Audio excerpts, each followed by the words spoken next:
You wake up every morning and there's this weight in your chest. Not quite dread, not quite anxiety, something heavier. It's the feeling of walking into a building where everyone seems to speak a language you understand but can't quite speak yourself. You sit in those chairs under those fluorescent lights and you feel yourself becoming smaller. Not because you're incapable, not because you're lazy, but because something fundamental inside you is screaming that this place wasn't built for the shape of your mind.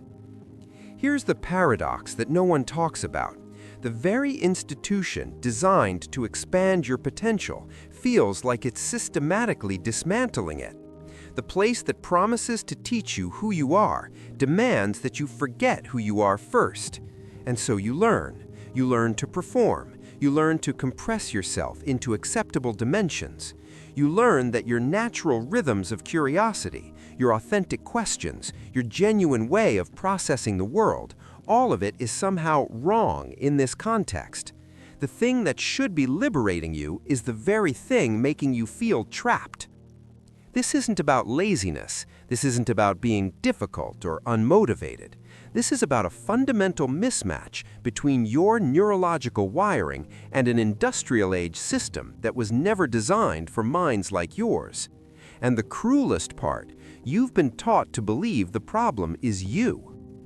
What you're experiencing has a name in developmental psychology: institutional dissonance, the profound psychological friction that occurs when an individual's innate learning style, creative expression, or cognitive processing fundamentally conflicts with standardized educational structures. This isn't a disorder, it's a response, a rational, intelligent response to an irrational demand for conformity. Think of your mind as a river. Rivers don't flow in straight lines. They meander, they pool, they rush and slow according to the terrain they encounter. But traditional schooling demands that rivers flow through concrete channels at regulated speeds, hitting predetermined checkpoints at exact intervals. What happens to a river forced into such constraints? It doesn't flow, it stagnates, it loses the very essence that makes it a river. Neuroscientifically, this manifests through what researchers call the default mode network, the brain's resting state network, responsible for self-referential thought, creativity, and meaning-making. Studies show that highly creative, divergent thinkers have more active DMNs. They need mental wandering to process information deeply. But school demands sustained external focus, constant task switching, and performance on demand.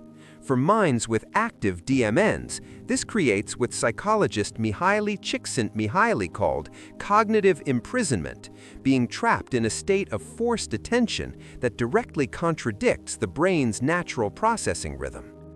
Then there's autonomy deprivation. Self-determination theory identifies autonomy as one of three fundamental psychological needs, yet school systematically removes it. When you learn, what you learn, how you demonstrate understanding, even when you can use the bathroom. The research is unambiguous. Prolonged autonomy deprivation doesn't just reduce motivation, it rewires the nervous system toward learned helplessness, creating what Martin Seligman termed explanatory style pessimism, the deep-seated belief that your actions don't matter, that you're fundamentally powerless. And perhaps most insidiously, there's intellectual parentification. Just as emotional parentification forces children to manage adult emotions prematurely, intellectual parentification forces young minds to prioritize institutional needs, grades, compliance, performance metrics, over genuine curiosity and authentic intellectual development. You become responsible for managing the system's anxiety about your potential, rather than exploring that potential yourself. The price you pay for this daily compression is invisible but devastating. You learn to distrust your own mind. Every time your attention wanders during a lecture on something that doesn't resonate, you label yourself as unable to focus. Every time you question why you need to learn something in a particular way, you're told you're being difficult. Slowly, methodically, you begin to gaslight yourself. The grief here is profound. It's the grief of losing trust in your own cognitive sovereignty. Philosopher Illich wrote in Deschooling Society that school makes alienation preparatory to life, thus depriving education of reality and work of creativity. This is the invisible curriculum you actually learn, that your natural way of being is insufficient, that genuine curiosity is less valuable than performative compliance, that the measure of your worth is external validation rather than internal growth. You sacrifice authenticity for belonging, but here's the cruelest twist. You never truly belong. You can't, because the version of yourself that walks through those school doors isn't actually you. It's a carefully constructed performance designed to minimize friction, and every day that performance gets heavier. Every day you carve away a little more of what makes you you, in exchange for the promise that if you just comply hard enough, long enough, it will eventually feel natural. The core fear driving all of this is the fear of being fundamentally unacceptable as you are, not because of what you've done, but because of how your mind naturally works, and that fear makes everything complicated. A simple assignment becomes an existential referendum on your worth. A bad grade isn't just feedback, it's confirmation of your deepest suspicion that you don't fit, that something essential about you is wrong. This is what French existentialist Simone de Beauvoir called bad faith, living unauthentically to avoid the anxiety of authentic existence. Except you're not choosing this freely. You're a child, an adolescent, trapped in a system that makes authenticity feel like failure. These patterns don't disappear when you graduate. They metastasize into every corner of your adult life, masquerading as personality traits when they're actually trauma responses, adaptive strategies you developed to survive an environment that felt psychologically hostile. You become an adult who constantly questions their own intelligence, despite evidence to the contrary. The internal monologue is relentless. If I were really smart, school wouldn't have been so hard. If I were really capable, I would have thrived in that environment.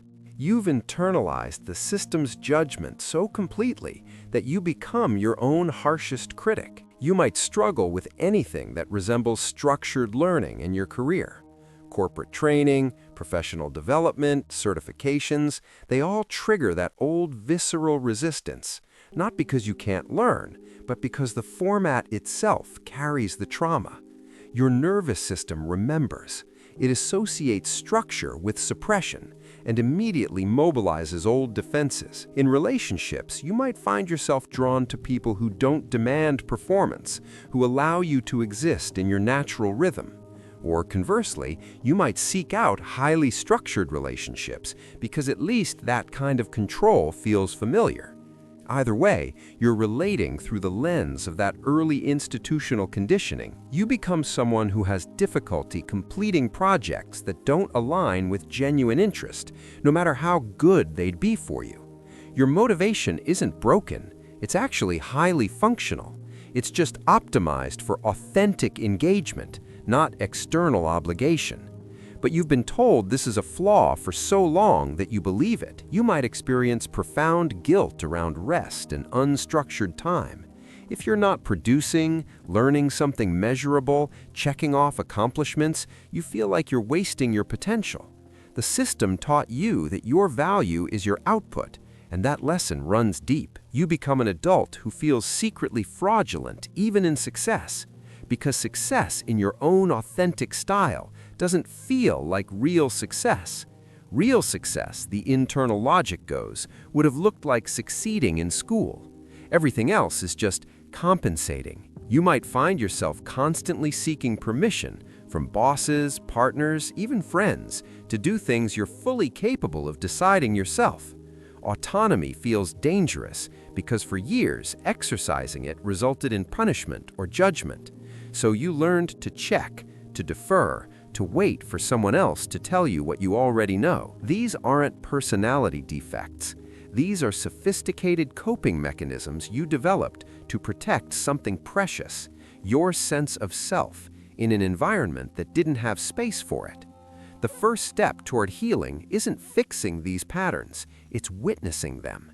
It's saying, this made sense, I needed this once, and now I get to choose something different. The path toward wholeness begins with a radical act of self-witnessing. Not self-improvement, not optimization, simply seeing yourself with clear eyes and saying, the way my mind works isn't wrong, it was just incompatible with one particular system. This requires what Carl Jung called the integration of the shadow, reclaiming all the parts of yourself you learned to suppress. Your wandering attention isn't a deficit, it's how your mind makes connections others miss. Your resistance to arbitrary authority isn't defiance, it's a healthy immune response to psychological domination. Your need for autonomy isn't selfishness, it's the prerequisite for authentic development. Practically, this looks like internal reparenting, going back and giving your younger self what they actually needed. Not discipline, not more structure, but permission. Permission to learn in your way. Permission to care about what genuinely interests you.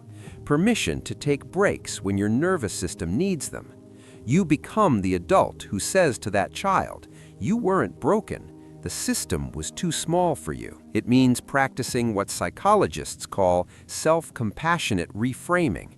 When that old voice says, I'm just not good at structured tasks, you pause, you witness, you respond, I'm excellent at structured tasks when the structure serves my actual learning process.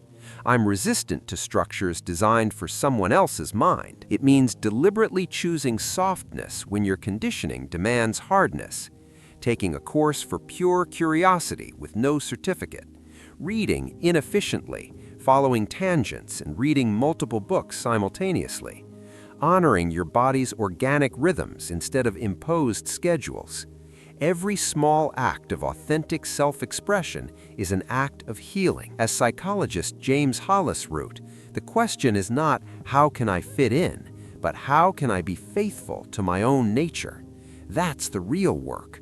Not contorting yourself into shapes that don't fit, but finding or creating contexts where your natural shape is exactly what's needed. Here's what I need you to understand.